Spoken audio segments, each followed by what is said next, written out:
আজকে তোমাদের সাথে কথা বলবো গুচ্ছ সি ইউনিট কম স্কোর নিয়ে কোন বিশ্ববিদ্যালয়ে অ্যাপ্লাই করবে। গুচ্ছ সি ইউনিটে পাশ করেছে 13,660 জন, অর্থাৎ 30+ পেয়ে পাশ করেছে 13,660 জন। এখন প্রশ্ন হচ্ছে ভাইয়া 13,660 জন কি সবাই চান্স পাবে বা সবাই সাবজেক্ট পাবে? না ভাইয়া, কখনোই পাবে না। ফেল করছে 7,898, এটি বাদ দিয়ে দিলাম। মোট আসন হচ্ছে 2449টি। গুচ্ছ বিশ্ববিদ্যালয় সি ইউনিটের জন্য মোট আসন হচ্ছে 2449টি। যাদের পজিশন 4,500 থেকে 5,000 পর্যন্ত তারা চান্স পেতে পারো বা হচ্ছে একটি সাবজেক্ট পেতে পারো। এখন প্রশ্ন হচ্ছে যে ভাইয়া আমাদের হচ্ছে যাদের 6,000 পজিশন বা হচ্ছে 6,000 প্লাস, আমাদের করণীয়টা কি? তোমাদের যাদের 6,000 পজিশন বা হচ্ছে 6,000 প্লাস, তোমরা হচ্ছে শেষের দিকের বিশ্ববিদ্যালয়গুলো সাবজেক্ট চয়েস দিতে পারো, সেটি নিয়ে আলোচনা করব। 1 থেকে 1,000 পজিশনের ভিতর যারা আছো, তোমরা ইসলামী বিশ্ববিদ্যালয়, যশোর ও বিজ্ঞান প্রযুক্তি বিশ্ববিদ্যালয়, বরিশাল বিশ্ববিদ্যালয়, বেগম রোকেয়া বিশ্ববিদ্যালয়, মাওলানা ভাসানী বিজ্ঞান ও প্রযুক্তি বিশ্ববিদ্যালয়, নোয়াখালী বিজ্ঞান ও প্রযুক্তি বিশ্ববিদ্যালয়, বঙ্গ শেখ ফজিলুল ইসলাম মুজিব বিশ্ববিদ্যালয়, জাতীয় কবি কাজী নজরুল বিশ্ববিদ্যালয়, পাবনা বিজ্ঞান ও প্রযুক্তি বিশ্ববিদ্যালয়, এই বিশ্ববিদ্যালয়গুলোতে তোমরা আবেদন করতে পারো যাদের 1,000 পজিশনের ভিতর আছো।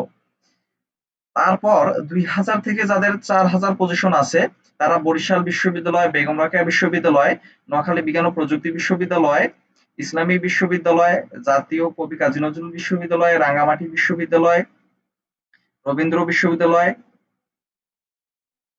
চাঁদপুর বিজ্ঞান ও প্রযুক্তি বিশ্ববিদ্যালয়, বঙ্গমাতা শেখ ফজিলুন্নেছা মুজিব বিশ্ববিদ্যালয়, পাবনা ও বিজ্ঞান প্রযুক্তি বিশ্ববিদ্যালয়। অর্থাৎ যাদের 2,000 থেকে 4,000 পজিশন পর্যন্ত, তাদের এই বিষয়গুলায় মানে হচ্ছে এই বিশ্ববিদ্যালয়গুলো তুমি আবেদন করবে 4,000 পজিশনের ভিতর যারা আছো।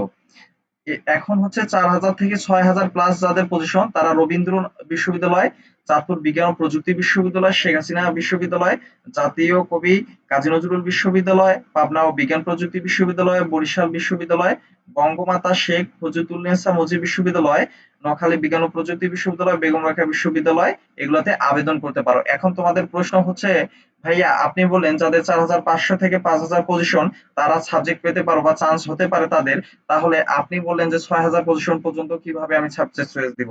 এখন কথা হচ্ছে, দেখো ভাইয়া, এখনো রাজশাহী বিশ্ববিদ্যালয়, চট্টগ্রাম বিশ্ববিদ্যালয়, হাজী মোহাম্মদ দানেশ বিজ্ঞান ও প্রযুক্তি বিশ্ববিদ্যালয়, এরকম হচ্ছে এখনো 5 থেকে 6টা বিশ্ববিদ্যালয়ের সম্পূর্ণ ভর্তি কার্যক্রম বাকি আছে।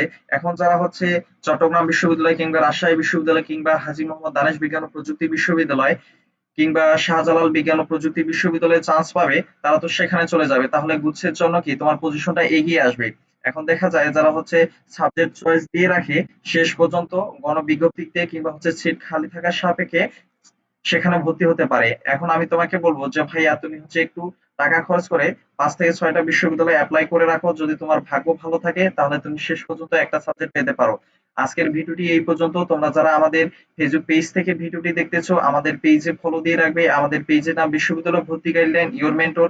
এবং যারা ইউটিউব চ্যানেল থেকে ভিডিওটি দেখতেছো, তারা আমাদের ইউটিউব চ্যানেলটি ফলো করে রাখবে। এইচএসসি টু অ্যাডমিশন পরবর্তী আপডেট পাওয়ার জন্য আমাদের সাথে থেকো। সবাই ভালো থেকো, সুস্থ থেকো।